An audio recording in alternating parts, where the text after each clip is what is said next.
भगवत गीता अध्याय 1 सारांश। अर्जुन की दुविधा। कुरुक्षेत्र के युद्ध मैदान में अर्जुन दुख और करुणा से अभिभूत हो जाते हैं। अपने ही रिश्तेदारों, शिक्षकों और मित्रों को मारने की संभावना का सामना करते हुए वे द्वंद्वग्रस्त हो जाते हैं, अपना धनुष छोड़ देते हैं और लड़ने से इनकार करते हुए कृष्ण से मार्गदर्शन चाहते हैं। श्रीमद् भगवद गीता अध्याय 2 सांख्य योग। यह अध्याय मुख्य रूप से कर्मयोग, निष्काम कर्म और आत्मज्ञान के सिद्धांतों की नींव रखता है। यहां पर श्री कृष्ण अर्जुन के शोक को दूर करते हुए उसे युद्ध के लिए तैयार होने का उपदेश देते हैं। भगवद गीता के अध्याय 3 कर्मयोग में समझाया गया है निस्वार्थ कर्म का मार्ग है। यह शिक्षा देता है कि व्यक्ति को अपने कर्तव्यों का पालन परिणामों के प्रति आसक्ति के बिना करना चाहिए और अपने सभी कार्यों को ईश्वर को समर्पित कर देना चाहिए।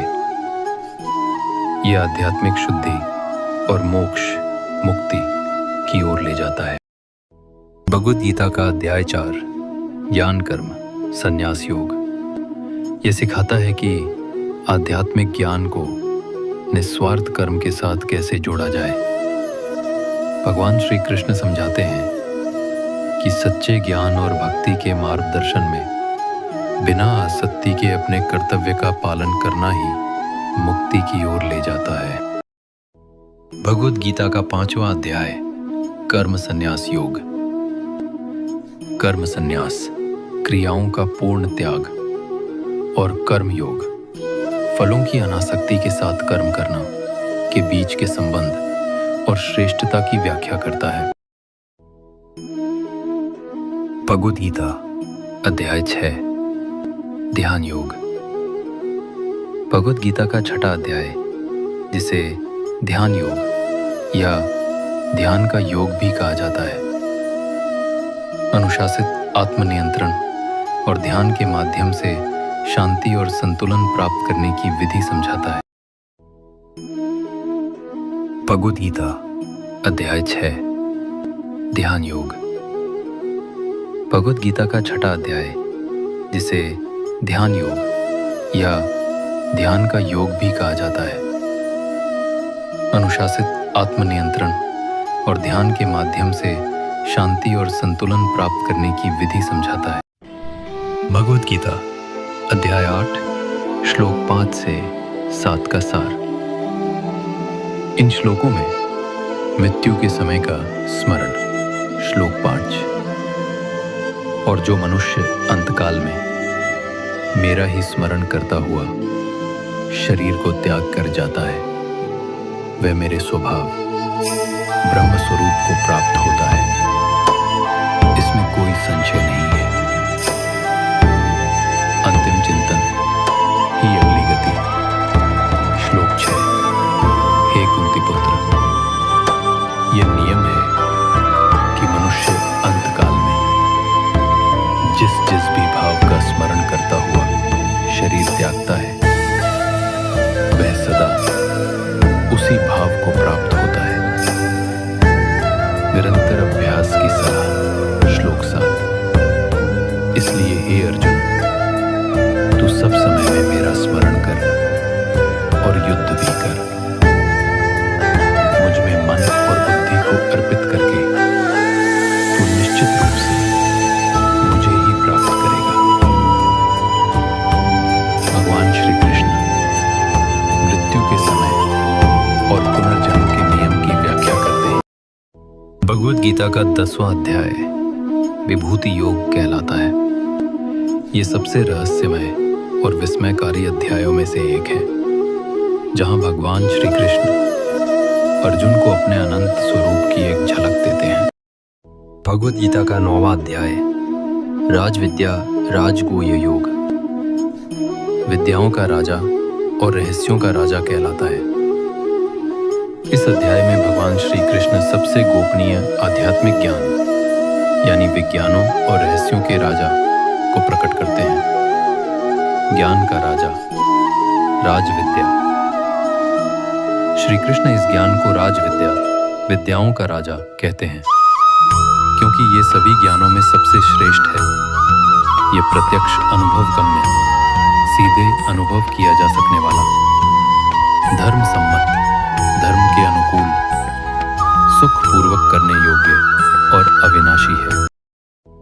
भगवत गीता अध्याय 11 विश्वरूप दर्शन योग। इस अध्याय में श्री कृष्ण अर्जुन को दिव्य दृष्टि प्रदान करते हैं, जिससे वह श्री कृष्ण के विश्वरूप को देख पाता है। ये स्वरूप नश्वर समझ से परे है। इसमें सब कुछ समाहित है, संपूर्ण ब्रह्मांड, सभी प्राणी और यहाँ तक कि स्वयं काल, समय भी। भगवद गीता के 12वें अध्याय में श्री कृष्ण भक्ति योग अर्थात ईश्वर के प्रति शुद्ध प्रेममय समर्पण का मार्ग को प्रकट करते हैं। दो मार्ग और श्रेष्ठता। ये अध्याय केवल 20 संक्षिप्त श्लोकों में भक्ति के मार्ग और एक सच्चे भक्त के गुणों को उजागर करता है। भगवद गीता के 12वें अध्याय में श्री कृष्ण भक्ति योग अर्थात ईश्वर के प्रति शुद्ध प्रेममय समर्पण का मार्ग को प्रकट करते हैं। दो मार्ग और श्रेष्ठता। ये अध्याय केवल 20 संक्षिप्त श्लोकों में भक्ति के मार्ग और एक सच्चे भक्त के गुणों को उजागर करता है। भगवद गीता का 13वां अध्याय क्षेत्र क्षेत्रज्ञ विभाग योग कहलाता है। यह अध्याय शरीर और आत्मा के भेद को सिखाता है, जो मुक्ति के लिए आवश्यक है। भगवद गीता के 14वें अध्याय में श्री कृष्ण मानव व्यवहार और आध्यात्मिक विकास के सबसे मूलभूत सत्यों में से एक 3 गुणों त्रिगुण की अवधारणा को प्रकट करते हैं। सत्व, सद्गुण, रजस, आसक्ति, कामना और तमस, अज्ञान, अंधकार। भगवद गीता का 16वां अध्याय दैवासुर संपद विभाग योग, दैवी और आसुरी संपदा का योग कहलाता है। यह अध्याय मानव के भीतर विद्यमान दैवी और आसुरी गुणों के बीच के अंतर को स्पष्ट करता है, जो आत्म विकास के लिए मार्गदर्शन करता है। दैवी संपदा, दैवी गुण, आसुरी संपदा पतन का मार्ग, अंतिम निर्देश। यह अध्याय आत्मनिरीक्षण के लिए एक स्पष्ट मार्गदर्शन प्रदान करता है, ताकि साधक दैवी गुणों को अपनाकर बंधन से मुक्त हो सके। भगवद गीता के 17वें अध्याय में श्री कृष्ण श्रद्धा के 3 प्रकारों का वर्णन करते हैं। सात्विक श्रद्धा, राजसी श्रद्धा, तामसी श्रद्धा। श्रद्धा और जीवन शैली का संबंध। श्री कृष्ण ये भी स्पष्ट करते हैं कि ये तीनों गुण श्रद्धा को ही प्रभावित नहीं करते, बल्कि भोजन, आहार, यज्ञ, तप और दान के तरीकों को भी प्रभावित करते हैं। व्यक्ति की श्रद्धा उसके पूरे जीवन की शैली और लक्ष्यों को दर्शाती है। भगवद गीता के 17वें अध्याय में श्री कृष्ण श्रद्धा के 3 प्रकारों का वर्णन करते हैं। सात्विक श्रद्धा, राजसी श्रद्धा, तामसी श्रद्धा। श्रद्धा और जीवन शैली का संबंध। श्री कृष्ण ये भी स्पष्ट करते हैं कि ये तीनों गुण श्रद्धा को ही प्रभावित नहीं करते, बल्कि भोजन, आहार, यज्ञ, तप और दान के तरीकों को भी प्रभावित करते हैं। व्यक्ति की श्रद्धा उसके पूरे जीवन की शैली और लक्ष्यों